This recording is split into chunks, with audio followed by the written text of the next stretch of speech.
I concealed my monthly $37,000 salary from my fiance. He always perceived me living plainly. He invited me to dinner with his parents. I wanted to see their treatment of a poor person by acting like a ruined, naive girl. But as soon as I walked through the door, okay, buckle up, because I have a story for you. A story about a dinner party that started with a searing insult and ended with an entire empire crumbling.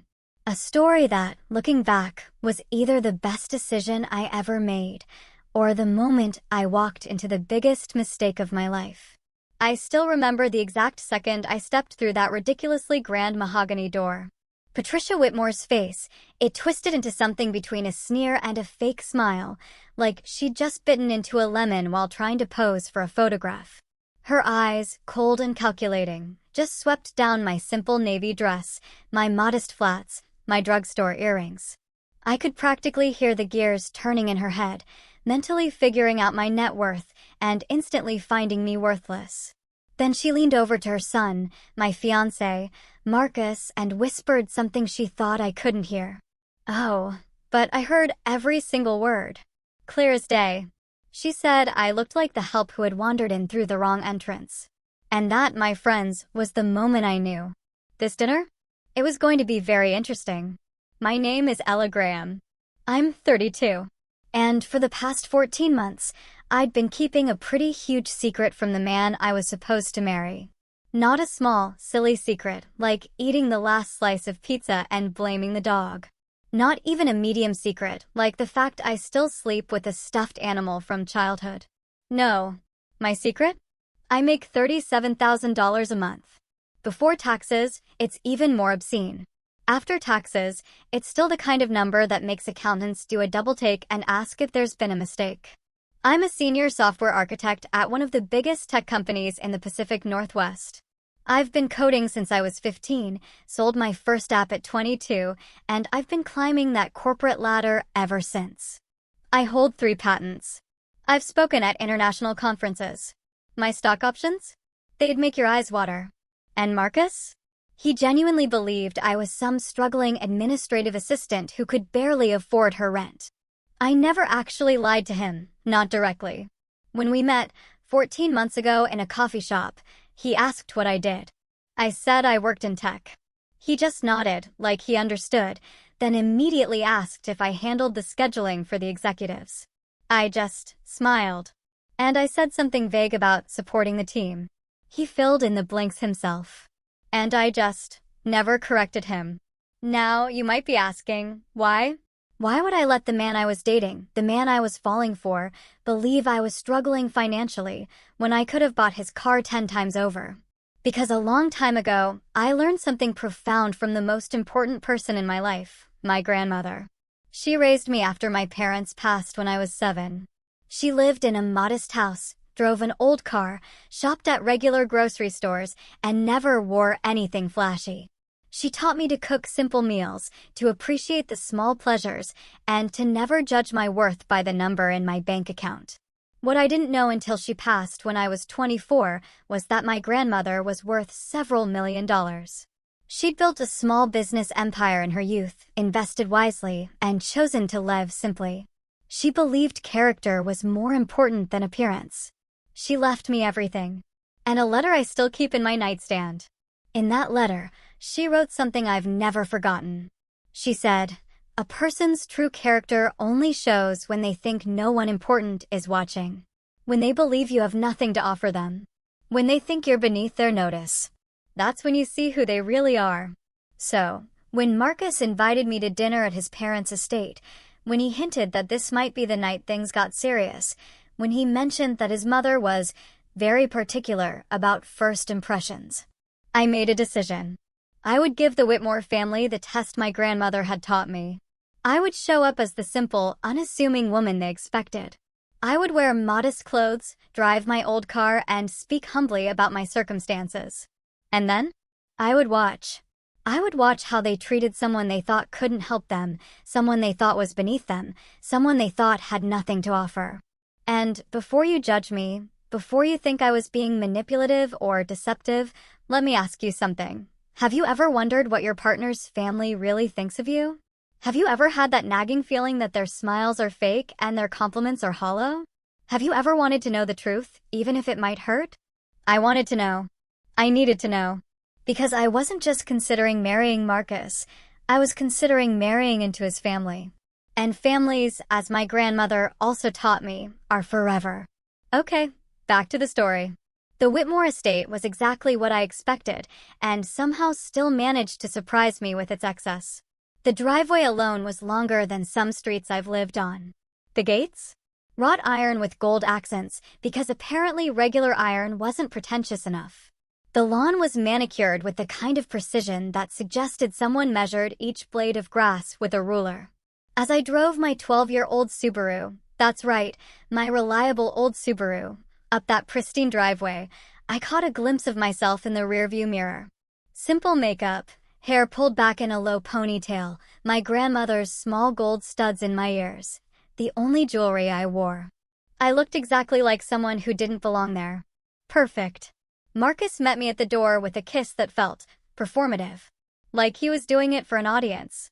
His eyes flicked to my dress, my shoes, my lack of accessories, and I saw something in his expression that I'd never noticed before: embarrassment. He was embarrassed by how I looked. I filed that observation away. Inside, the house was a monument to new money trying desperately to look like old money. Crystal chandeliers hung from every ceiling.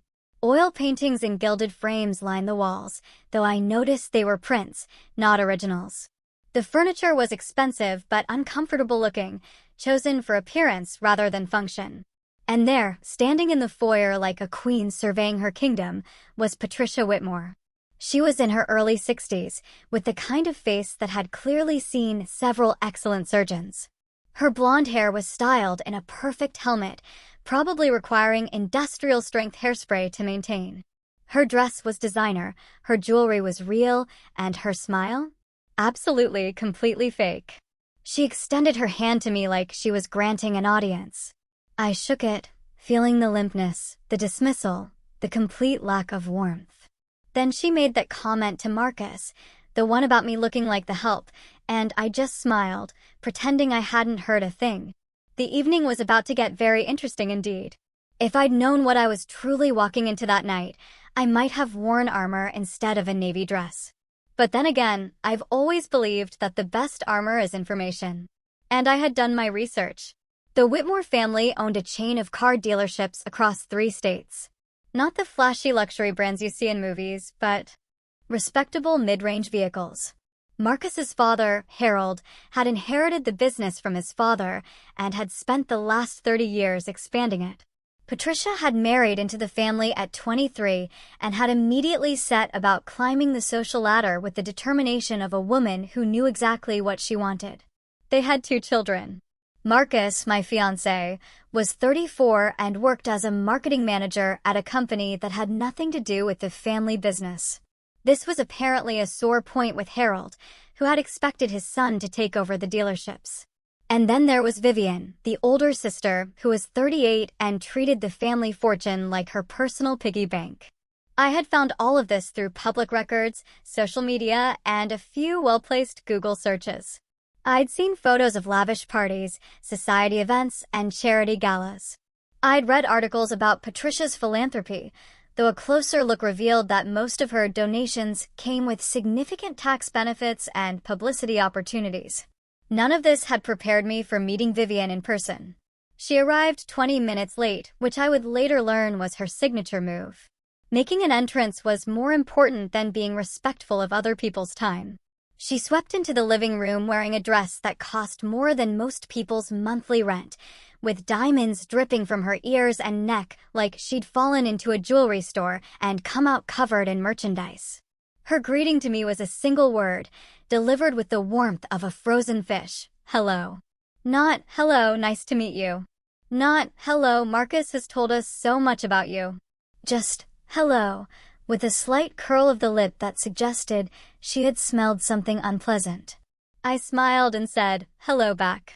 She then turned to her mother and began a conversation that pointedly excluded me, discussing some charity event and whether the florist had been fired yet for last month's debacle. I stood there, holding the glass of water I had been offered, feeling about as welcome as a vegetarian at a steakhouse.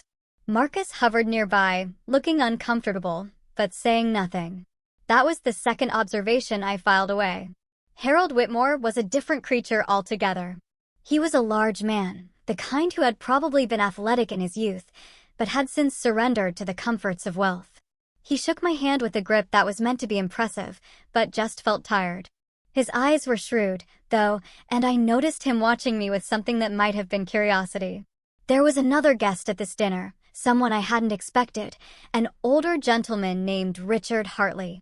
He was introduced as an old family friend and business associate. He was in his late 60s with silver hair and sharp eyes that seemed to miss nothing. When he shook my hand, his gaze lingered on my face with a flicker of recognition that confused me. Did I know him? Had we met somewhere before? I couldn't place him, and he didn't say anything, but throughout the evening, I would catch him staring at me with that same puzzled expression. Patricia led us into the dining room, which was decorated like someone had been given an unlimited budget and zero taste. The table was long enough to host a royal banquet. The chairs were upholstered in what I assumed was real silk, and the place settings included more forks than I had ever seen outside of a restaurant supply store. I counted them. There were 6 forks at each place setting. 6. For a single meal. I've seen surgeries performed with fewer instruments. Patricia noticed me looking at the silverware and smiled that frozen smile of hers. She said she supposed I wasn't accustomed to formal dining, her voice dripping with false sympathy. I said that my grandmother always taught me that it's not the forks that matter, but the company you share the meal with. Patricia's smile tightened, almost imperceptibly. Vivian snorted into her wine glass. And dinner began. The first course was some kind of soup that I couldn't identify, but that probably cost more per bowl than my weekly grocery budget. Patricia used this time to begin what I would later think of as the interrogation. She asked where I had grown up, and I said a small town in Oregon, which was true. She asked about my family. I said my grandmother had raised me, also true. She asked what my parents did. I said they had passed when I was young.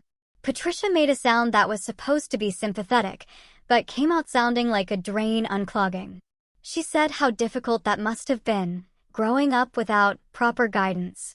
I just smiled and said my grandmother provided all the guidance I ever needed.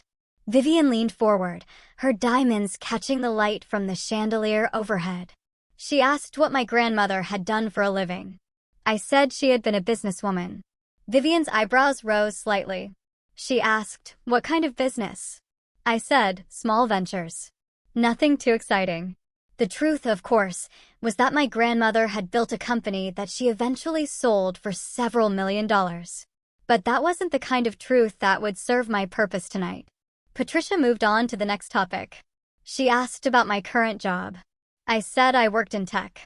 She asked if I was a secretary. I said I was more of a support role. Patricia nodded knowingly, as if this confirmed everything she had already decided about me. She said, that was nice. Every team needs support staff. Marcus shifted uncomfortably in his chair but still said nothing. And that's when Vivian decided to bring up Alexandra. Alexandra. The name dropped into the conversation like a stone into still water, sending ripples across the table. Vivian said the name so casually, as if she were mentioning the weather or the quality of the soup. She said she'd run into Alexandra last week, that she was doing wonderfully, that her family's business was thriving.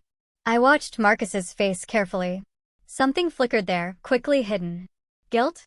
Nervousness? It was gone before I could identify it. Patricia picked up the thread with the enthusiasm of someone who had been waiting for this opportunity.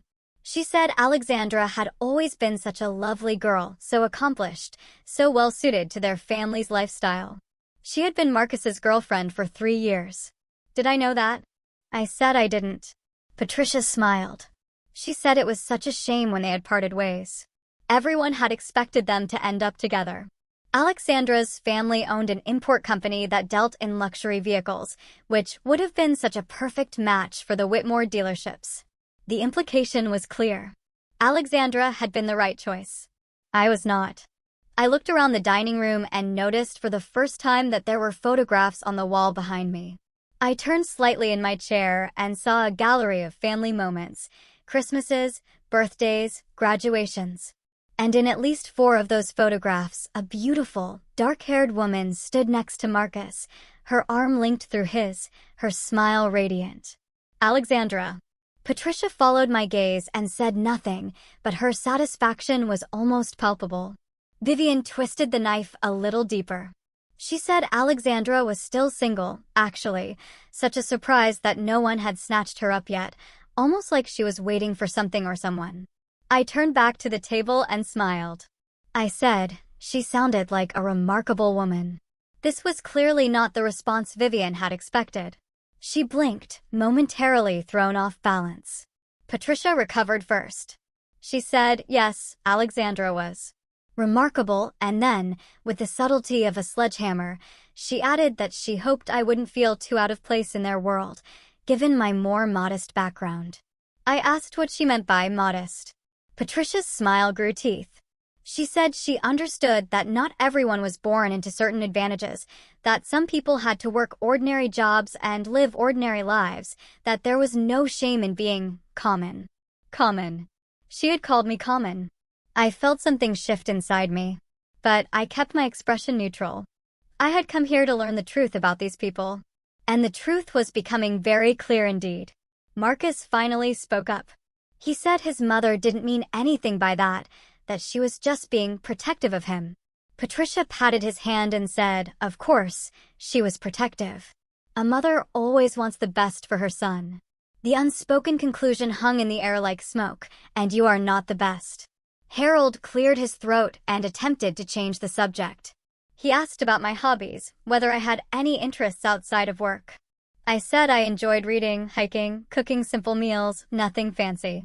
Vivian laughed and said, that was adorable, like a child listing their favorite activities.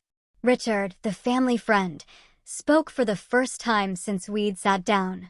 He said he thought there was something to be said for simple pleasures, that his own grandmother had lived a modest life and been the happiest person he had ever known. Patricia shot him a look that could have curdled milk. Richard ignored her and continued, looking at me with that strange, searching expression. He asked what my grandmother's name had been. I said, Margaret Graham. Richard's eyebrows rose slightly, but he said nothing more, just nodded thoughtfully and returned his attention to his soup. The rest of dinner continued in much the same way.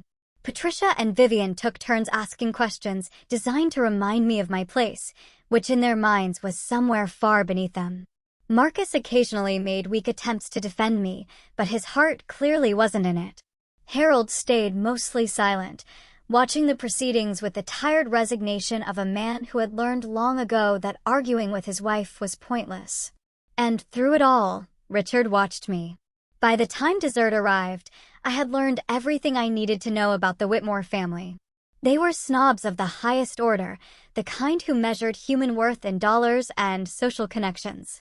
They saw me as an obstacle to be removed, a problem to be solved, a mistake Marcus had made that needed correcting. But I had also learned something else, something I hadn't expected. Marcus was not the man I had thought he was. The Marcus I had fallen in love with was kind and attentive and seemed genuinely interested in me as a person. But this Marcus, the one who sat at his mother's table and let her tear me apart without a word of real protest, was someone different. Someone weaker. Someone who cared more about his family's approval than about defending the woman he claimed to love. I wondered which one was the real Marcus. I was about to find out. After dessert, Patricia announced that we would have coffee in the sitting room. The men drifted toward the windows to discuss business, while Vivian excused herself to make a phone call. Patricia said she needed to speak with the housekeeper about something and would join us in a moment. This left me alone with my thoughts, and a perfect opportunity. I excused myself to find the bathroom. Marcus pointed me toward the back of the house, down a long hallway lined with more pretentious artwork. I walked slowly, taking in the details. The house was impressive from a purely financial standpoint, but it felt cold, empty, like a museum no one actually lived in. The bathroom was easy to find, but I wasn't really looking for it. What I was looking for was information, understanding, some clue that would help me make sense of the evening. I found something much better. As I walked past a partially open door, I heard voices. Patricia's voice and Vivian's. I stopped. Every instinct told me to keep walking, to respect their privacy, to not eavesdrop like a character in a soap opera. But something in Patricia's tone made me pause. Something sharp. Urgent. I moved closer to the door, staying in the shadows. Patricia was saying, "We need to deal with this situation quickly. Marcus can't be allowed to make this mistake." Vivian agreed. She said she couldn't believe he had actually brought her here, that she had thought this was just a phase, like his vegetarian period in college. Patricia said this was more serious than a diet. This woman could ruin everything. I felt my heart beating faster. They were talking about me. Of course, they were talking about me. But what came next was what really made my blood run cold. Vivian said the timing couldn't be worse. She said they needed the merger with the Castellano family to go through, and Marcus needed to be with Alexandra for that to happen. Castellano.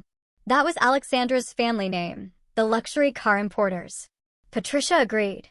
She said the dealerships were in trouble, that they needed the Castellano partnership to survive the next fiscal year. I felt the floor shift beneath me.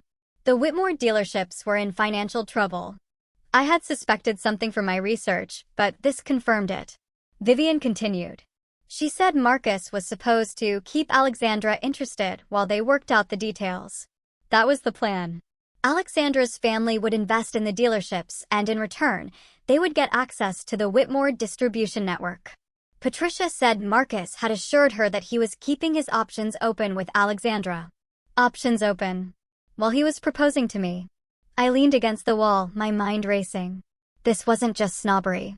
This wasn't just a family who didn't like their son's girlfriend. This was calculated. Strategic. Marcus wasn't just a weak man who couldn't stand up to his mother. Marcus was using me. But for what? Why keep me around if Alexandra was always the plan? Vivian answered my unspoken question. She said Marcus was such a fool. He actually seemed to like this little secretary. This nobody. He was supposed to use her as a placeholder until the deal with Alexandra was finalized, but he was getting attached. A placeholder. That's what I was. A placeholder. A distraction. Someone to keep Marcus occupied while the family worked out their business arrangements. Patricia said they would handle it. She said they would make the engagement announcement tonight, get Marcus publicly committed to this girl, and then find a way to break them up before the wedding. Once they had Alexandra secured, they would discover some terrible secret about me that would justify ending the engagement. Vivian asked, "What terrible secret?" Patricia said they would invent one if necessary. I stood in that hallway frozen, listening to two women plan the destruction of my relationship like they were planning a dinner party. And then Vivian said something that made everything even worse. She said, at least the girl was too stupid to suspect anything. That Marcus had picked well in that regard. She was naive, trusting, probably just grateful that someone like Marcus had noticed her at all. Patricia laughed and agreed. I stepped back from the door, moving silently down the hallway. My hands were shaking, but not with hurt. With anger. They thought I was stupid. They thought I was naive. They thought I was so desperate for love that I would accept whatever crumbs they threw my way. They had no idea who they were dealing with. I found the bathroom, splashed some cold water on my face, and looked at myself in the mirror. The woman looking back at me was not broken. She was not devastated. She was thinking. I had come here tonight to test Marcus's family, and they had failed spectacularly. But the test had revealed something I hadn't expected. Marcus himself was part of the problem. He wasn't just caught between me and his family. He was actively deceiving me. The question now was what to do about it. I could confront him. I could walk out there right now and tell everyone exactly what I had heard. I could create a scene, expose their plans, and leave this house forever. But that would be too easy. Too quick. They would dismiss me as emotional, dramatic, bitter. They would tell themselves that I was just proving their point about me. No. If I was going to respond to this betrayal, I would do it my way. On my terms. With a plan that they would never see coming. My grandmother had taught me many things, but one lesson stood above all others. She said that when someone underestimates you, they have given you a gift. The gift of surprise. Patricia and Vivian had just given me the greatest gift of all. They had no idea what I was capable of. I fixed my makeup, smoothed my hair, and walked back to the sitting room with a smile on my face. The game was just beginning. When I returned to the sitting room, something had changed. The furniture had been rearranged slightly. The lighting adjusted. Patricia was standing by the fireplace with a look of barely concealed anticipation. Harold had positioned himself near the doorway, looking uncomfortable.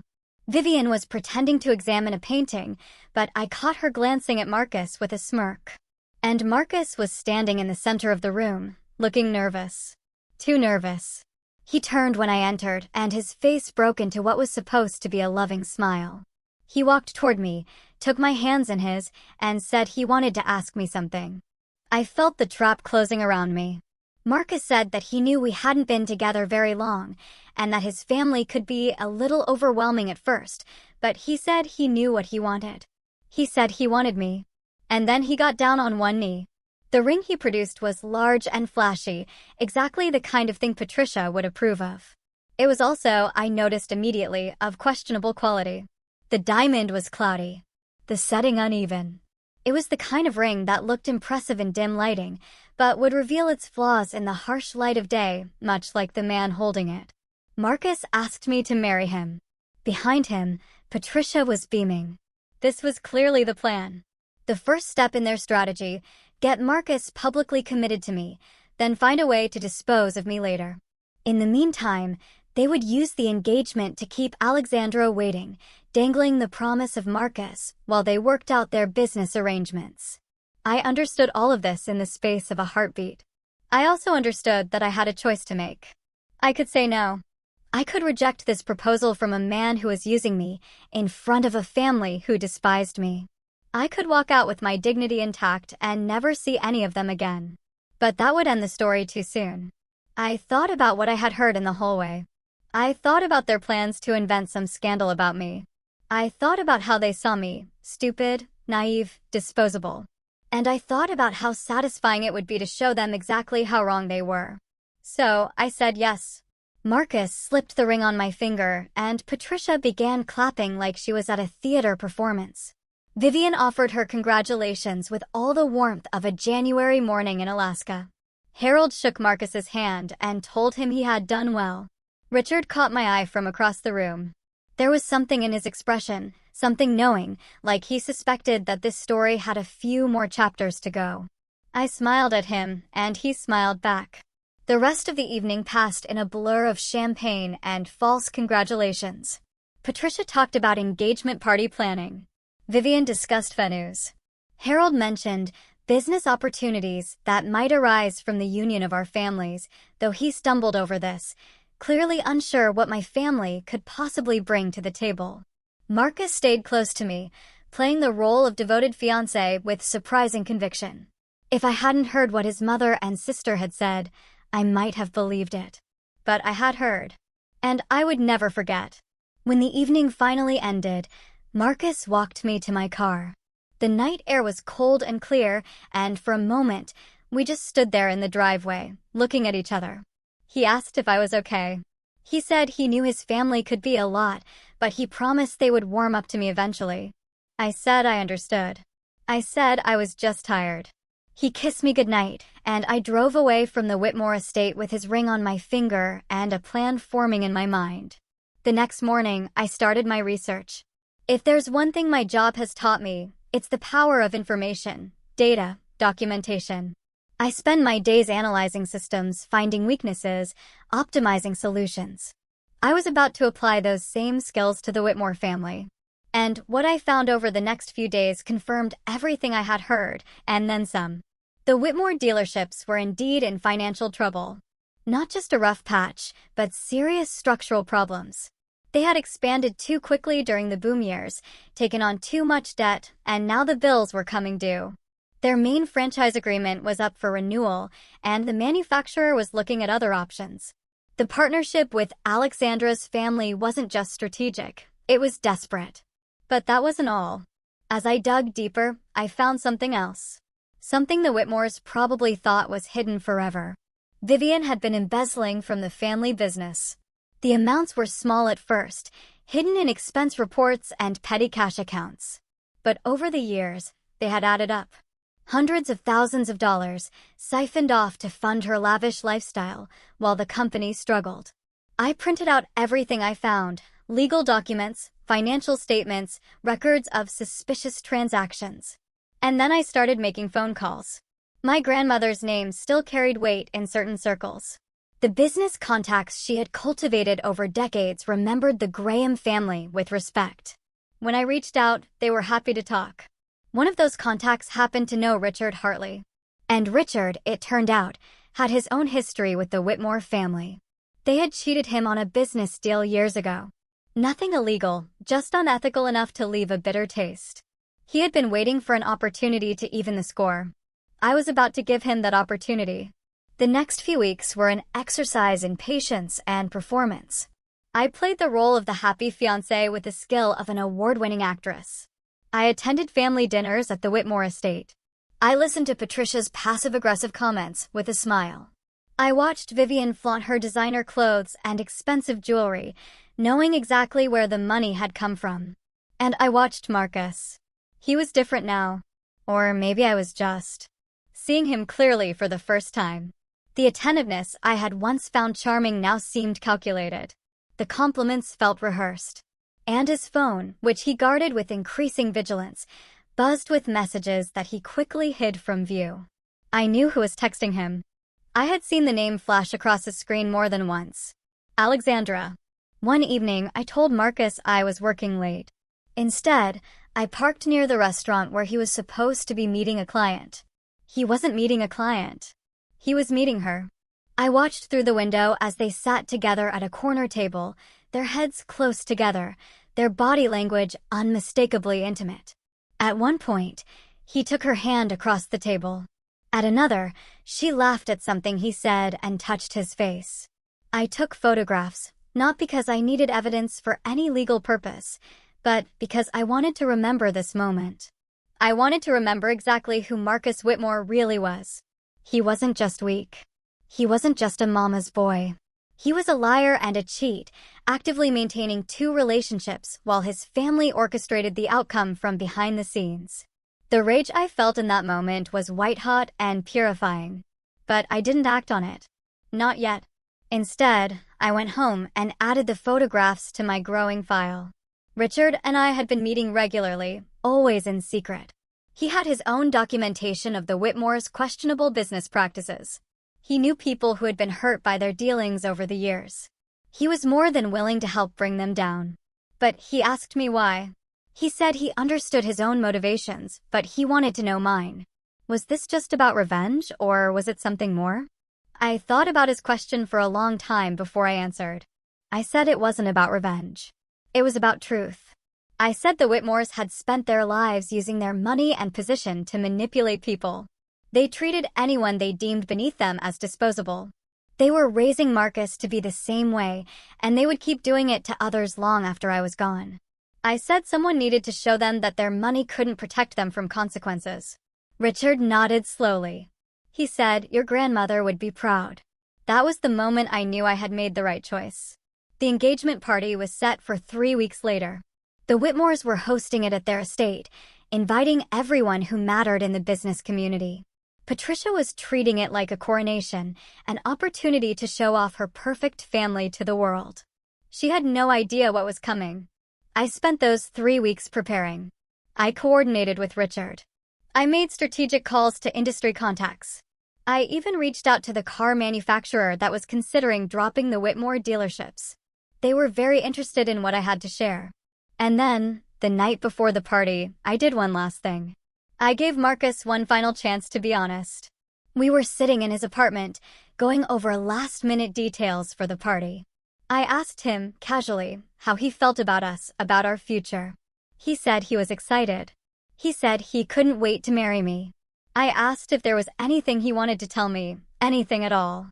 He looked at me with those blue eyes that I had once found so charming. He said there was nothing. He said I was everything he had ever wanted. I asked about Alexandra. His face went pale.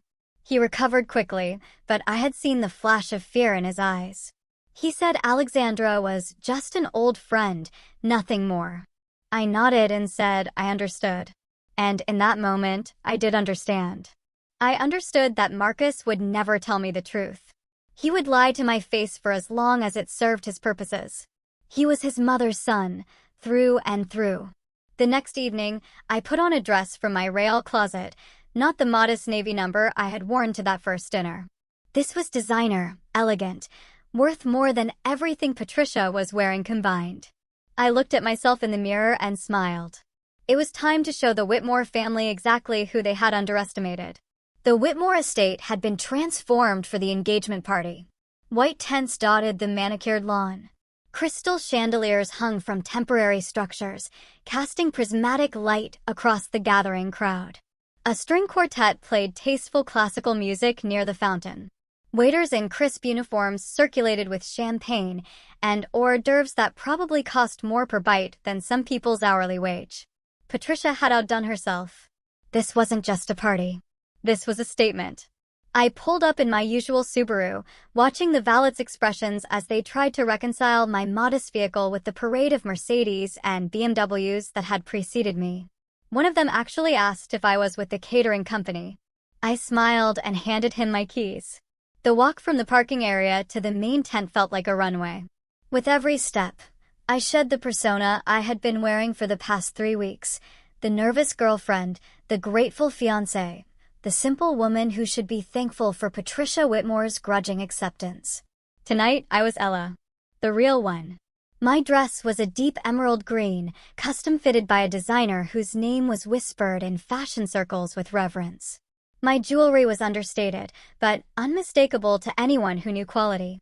My grandmother's diamond pendant hung at my throat, a piece that had been appraised at more than most cars cost. My watch was a limited edition that only 50 people in the world owned. I had spent the past 14 months hiding who I was. Tonight, I would stop hiding. The first person to notice me was a woman I didn't recognize, someone's wife or girlfriend standing near the entrance to the main tent. She looked at me, did a double take, and then whispered something to her companion. They both stared. I kept walking. The second person to notice was Harold Whitmore. He was greeting guests near the bar, performing his duties as host with the tired enthusiasm of a man who would rather be watching golf. When he saw me, his welcoming smile froze in place. His eyes traveled from my face to my dress to my jewelry and back again, and I watched confusion replace his practiced hospitality. I said, "Good evening," and thanked him for hosting such a lovely party. He stammered something about being glad I could make it, his eyes still trying to solve the puzzle I presented. I moved on before he could ask any questions. The main tent was filled with perhaps 100 guests. A carefully curated collection of business associates, society figures, and family friends. I recognized some faces from my research. The regional manager from the car manufacturer, several competing dealership owners, a journalist from the local business publication. And there, holding court near the champagne fountain, was Patricia Whitmore. She was wearing a cream-colored gown that had probably cost a small fortune, though it was clearly off the rack despite her best efforts to suggest otherwise. Her jewelry was impressive by normal standards, but unremarkable by the standards of true wealth. She was laughing at something one of her guests had said, her head thrown back in that practiced way that suggested she had learned to fake amusement at finishing school. She hadn't seen me yet. I collected a glass of champagne from a passing waiter and made my way through the crowd, stopping to introduce myself to several guests along the way. Each interaction followed the same pattern: confusion at my appearance, surprise when I mentioned I was Marcus's fiancée renewed. Confusion when my dress, my jewelry, my manner didn't match whatever they had been told about me. Word was spreading. I could see it in the whispers, the sidelong glances, the phones being subtly checked as people tried to figure out who I really was. Good.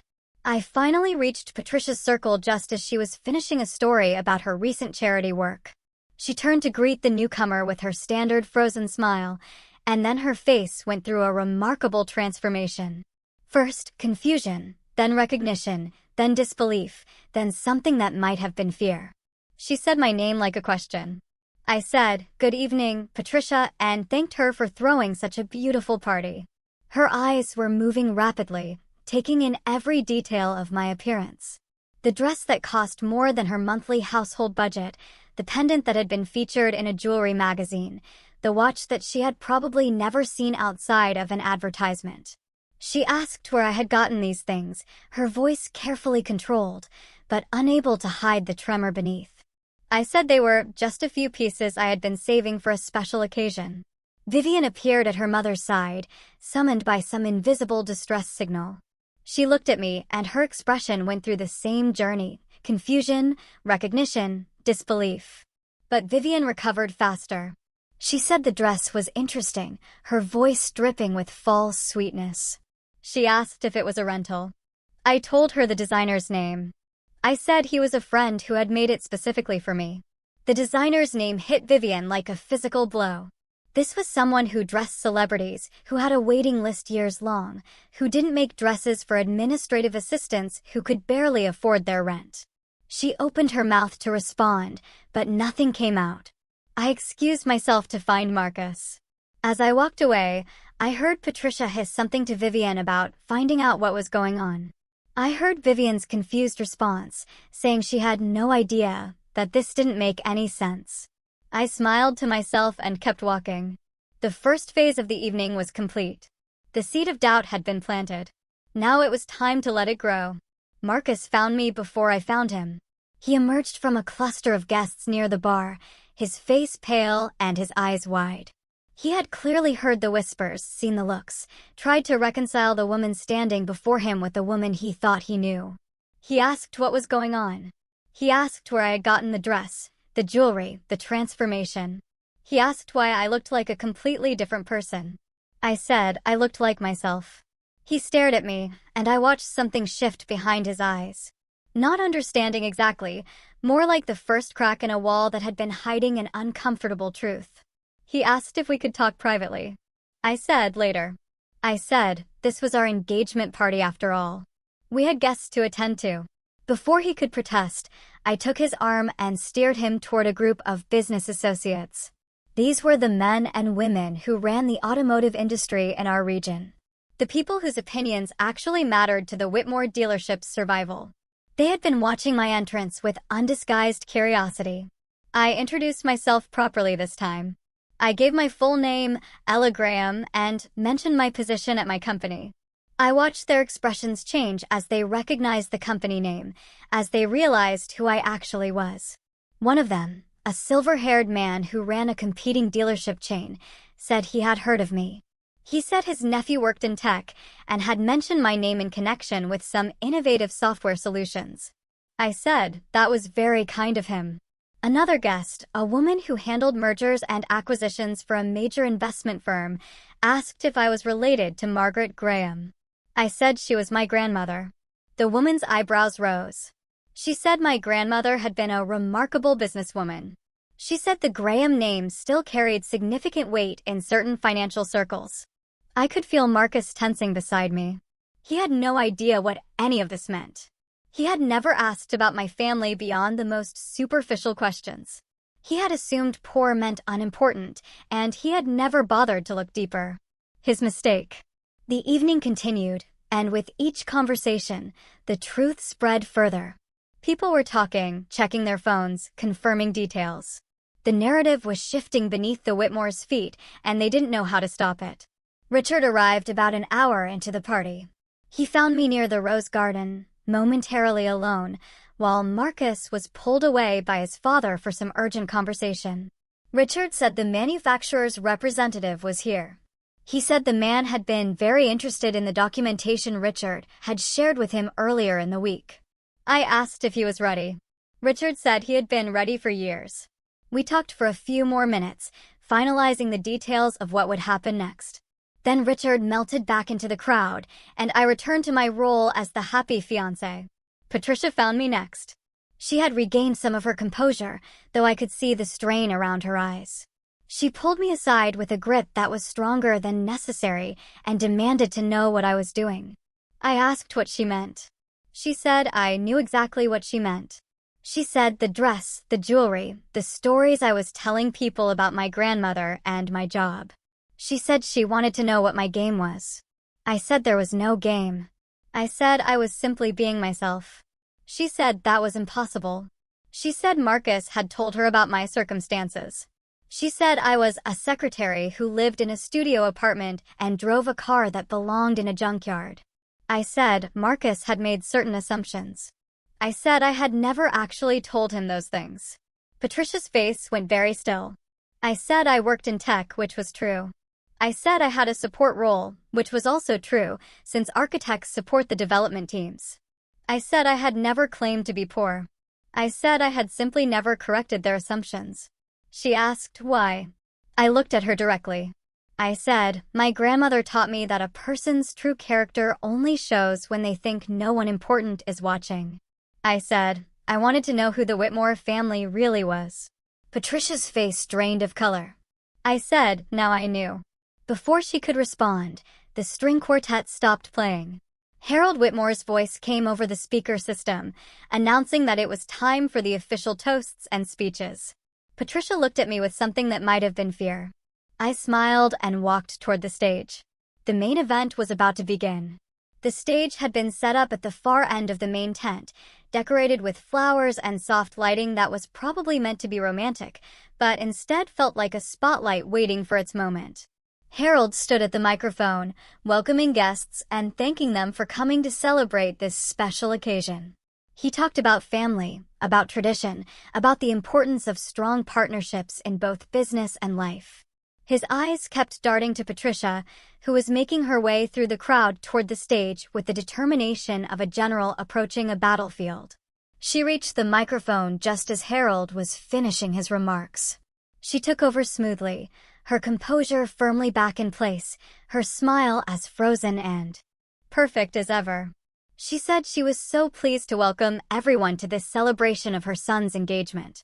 She said Marcus had found himself a wonderful young woman, someone who would be a perfect addition to the Whitmore family. She said they had exciting plans for the future, plans that would ensure the Whitmore legacy continued for generations to come. Then she began to hint at business opportunities. She talked about growth and expansion. She talked about new partnerships and strategic alliances. She talked about the Whitmore dealerships entering an exciting new chapter. I watched the manufacturer's representative shift uncomfortably. I saw Richard catch his eye and nod, almost imperceptibly. Patricia was building towards something. She was using this engagement party as a platform for some kind of business announcement, probably related to the Castellano merger that was supposed to save their company. She called Marcus to the stage. He climbed the steps looking nervous, though he was trying to hide it behind his practiced smile. He stood beside his mother and looked out at the crowd, searching for me, his expression complicated.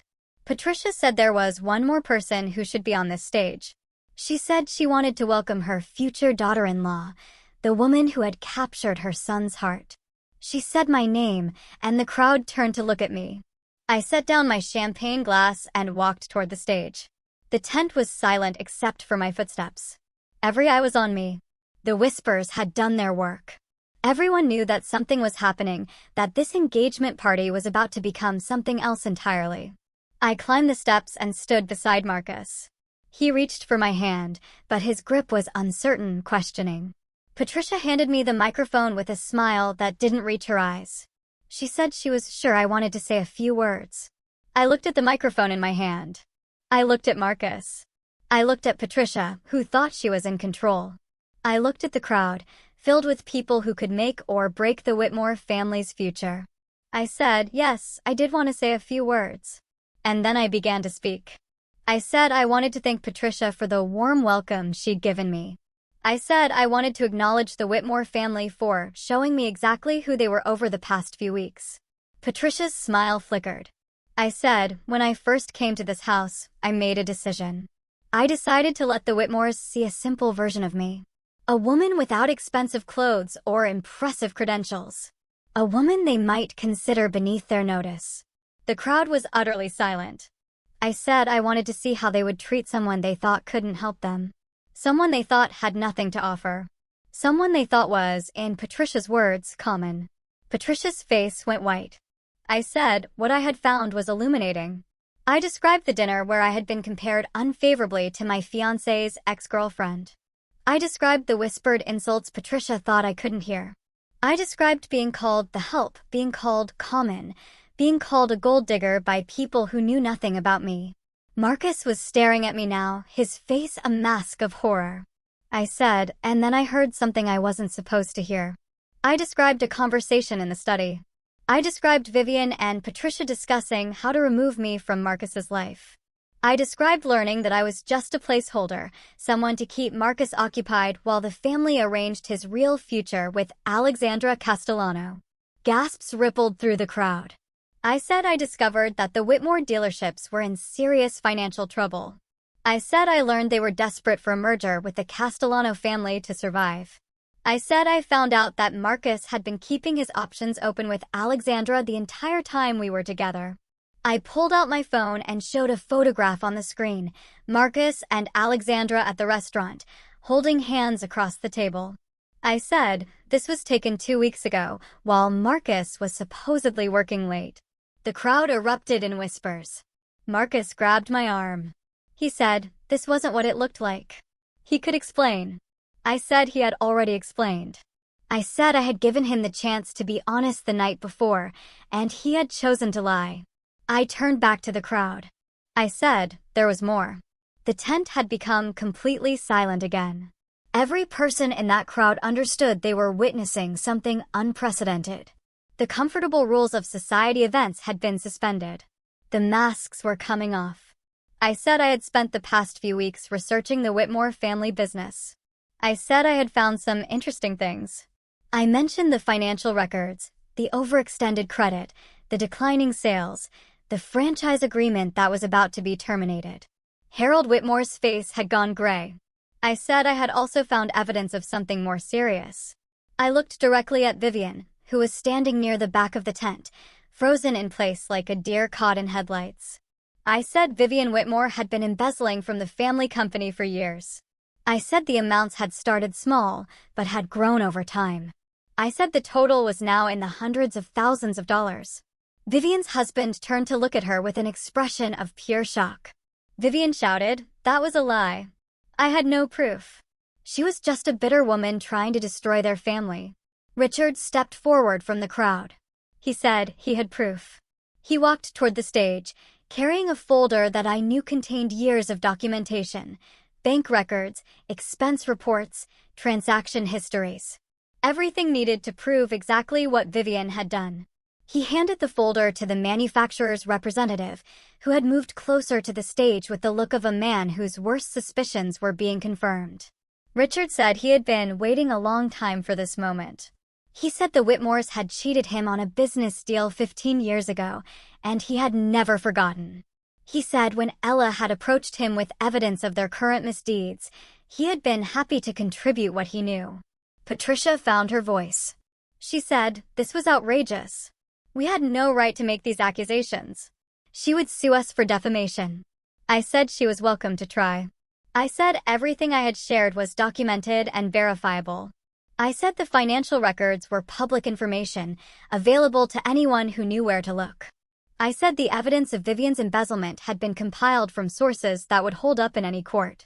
I looked at Marcus, who was still standing beside me, looking like a man whose entire world had collapsed. I said there was one more thing. I reached up and removed the engagement ring from my finger. The cloudy diamond caught the light, revealing all its flaws. I said I would not be marrying Marcus Whitmore. I said I had never intended to. Not after I learned the truth about him and his family. I said the only reason I had said yes to his proposal was to give them enough rope to hang themselves. I handed the ring back to Marcus. I said he should give it to Alexandra. I said she was clearly the one he actually wanted. Marcus's face crumpled. He said that wasn't true. He had feelings for me. The thing with Alexandra was just business, something his mother had arranged. I said that was exactly the problem.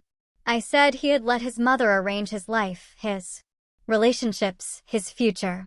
I said he had never once stood up for me when his family attacked me.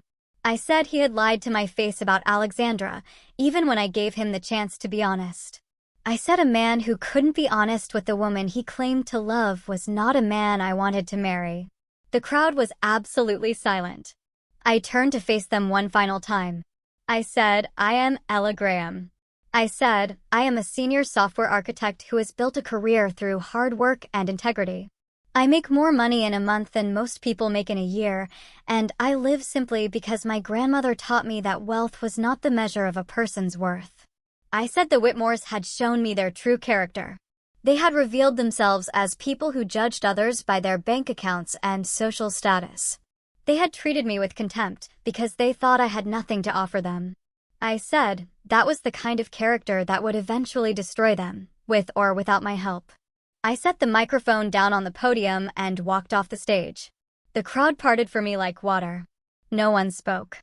No one tried to stop me. Behind me, I heard the chaos begin. I didn't look back as I walked through the tent, but I could hear everything. Patricia's voice, high and desperate, trying to salvage the situation. She was saying there had been a misunderstanding, that I was clearly disturbed, that none of what I had said was true. But the damage was done. I could hear the manufacturer's representative speaking into his phone, his voice clipped and professional. I could hear other guests murmuring, some already heading for the exits, wanting to distance themselves from the disaster unfolding before them. I reached the edge of the tent and paused. Vivian had cornered her husband near the bar, trying to explain, trying to justify. His expression was stone. He was looking at her like he had never seen her before, like the woman he had married had been replaced by a stranger wearing her face. Harold was slumped in a chair, his head in his hands, the patriarch of the Whitmore Empire brought low by the exposure of secrets he had probably suspected but never wanted to acknowledge. And Marcus? Marcus was standing alone on the stage, the rejected ring still clutched in his hand. He was looking at me with an expression I couldn't quite read. Anger, grief, regret. It didn't matter anymore.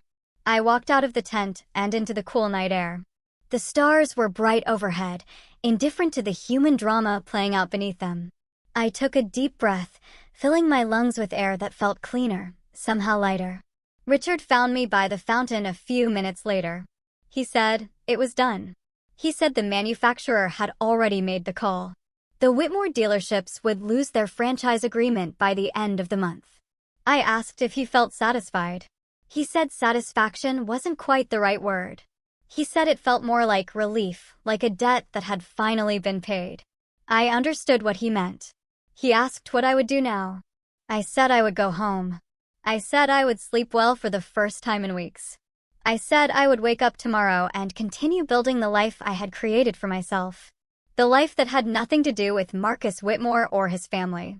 Richard nodded. He said, your grandmother would have been proud of you tonight. I felt tears prick at my eyes, unexpected and unwelcome.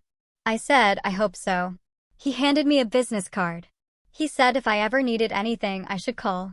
He said he owed me one. I tucked the card into my purse and thanked him. Then I walked to the valet station, collected my old Subaru from a very confused attendant, and drove away from the Whitmore estate for the last time. In my rearview mirror, I could see guests streaming out of the tent, the party dissolving into chaos. I could see Patricia gesturing wildly, still trying to control a narrative that had slipped completely beyond her grasp. I turned my eyes back to the road and didn't look again. The drive home was quiet. I didn't turn on the radio. I didn't call anyone. I just drove through the night, letting the miles put distance between me and everything that had happened. When I finally reached my modest apartment, I sat in the car for a long moment before going inside. I thought about Marcus, about the man I had believed he was and the man he had turned out to be. I thought about how close I had come to marrying him, to binding my life to his, to becoming part of a family that would have treated me with contempt forever. I thought about my grandmother and the lesson she had taught me about character and worth. And I thought about the future, my future, the one I would build for myself on my own terms, with people who valued me for who I was rather than what I could give them. I got out of the car and went inside. My apartment was small and simple, just the way I liked it. I made myself a cup of tea, changed out of my designer dress, and sat by the window in my old, comfortable robe. The city lights sparkled below me. Thousands of lives playing out in thousands of windows. I was just one of them. Nothing special. Nothing extraordinary. And that was exactly how I wanted it. 1 week later, I was sitting at my kitchen table with my morning coffee when my phone buzzed with a news alert.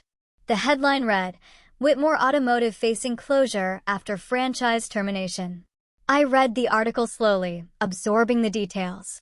The manufacturer had officially ended their partnership with the Whitmore dealerships, citing concerns about financial management and ethical practices. Without the franchise agreement, the dealerships couldn't sell new vehicles. Without new vehicle sales, the business couldn't survive. The article mentioned that several former business partners had come forward with their own complaints about the Whitmore family's practices. It mentioned that an internal investigation had revealed financial irregularities that were now being reviewed by authorities. It mentioned that Vivian Whitmore had been asked to step down from her position in the company pending further inquiry. It did not mention me. I had asked Richard to keep my name out of it, and he had honored that request. The story would be about the Whitmore's own misdeeds, not about the woman who had exposed them. I didn't want fame or recognition. I just wanted the truth to come out, and it had. I finished my coffee and looked around my small kitchen. The same kitchen I had been sitting in a month ago when I had first driven to the Whitmore estate to meet Marcus's family. The same kitchen where I had made the decision to test them, to see who they really were beneath their polished surface. So much had changed since then, and so much had stayed exactly the same. My phone buzzed again. This time, it was a text from Marcus. He said he needed to see me. He said he could explain everything. He said he had made mistakes, but he still cared about me. He asked if we could meet for coffee, just to talk. I looked at the message for a long moment. Then I deleted it without responding. Some doors, once closed, should stay closed. I stood up and walked to my window, looking out at the morning sun rising over the city. It was going to be a beautiful day. A day for new beginnings. For moving forward. For building something better. My grandmother's pendant hung at my throat, warm against my skin. I touched it gently, thinking about the woman who had taught me everything I knew about character and worth. She had lived her life simply, not because she had to, but because she understood that the things that truly matter can't be bought. Love, integrity, self-respect, the knowledge that you have acted according to your principles, even when it would have been easier to compromise. The Whitmores had thought they could buy their way through life. They had believed that money and status made them better than everyone else, entitled to treat people however they wanted without consequences. They had been wrong. I turned away from the window and got ready for work. My regular job, at my regular company, doing the work I loved, with people who respected me for my skills and character rather than my bank account. The story of the Whitmore family would continue to unfold in the coming weeks and months. There would be investigations and legal proceedings. There would be consequences and repercussions. The empire they had built on a foundation of arrogance and deception would crumble piece by piece. But that was their story now, not mine. My story was just beginning. And it would be written on my own terms, in my own words, according to my own values. That was the lesson my grandmother had taught me. That was the truth I had carried with me through every moment of the past month. A person's worth isn't measured by their bank account, or their social status, or the opinions of people like Patricia Whitmore. It's measured by their character. By the choices they make when no one is watching. By the way they treat people who can't do anything for them. The Whitmores had failed that test completely. And I had finally found the answer I had been looking for. The answer was that I didn't need their approval. I didn't need Marcus's love. I didn't need anyone's validation to know my own worth. So, tell me, if you were in my shoes that night, overhearing everything, watching Marcus get down on one knee, would you have said yes, too? Or would you have walked away right then? Let me know in the comments below. I really want to hear what you think.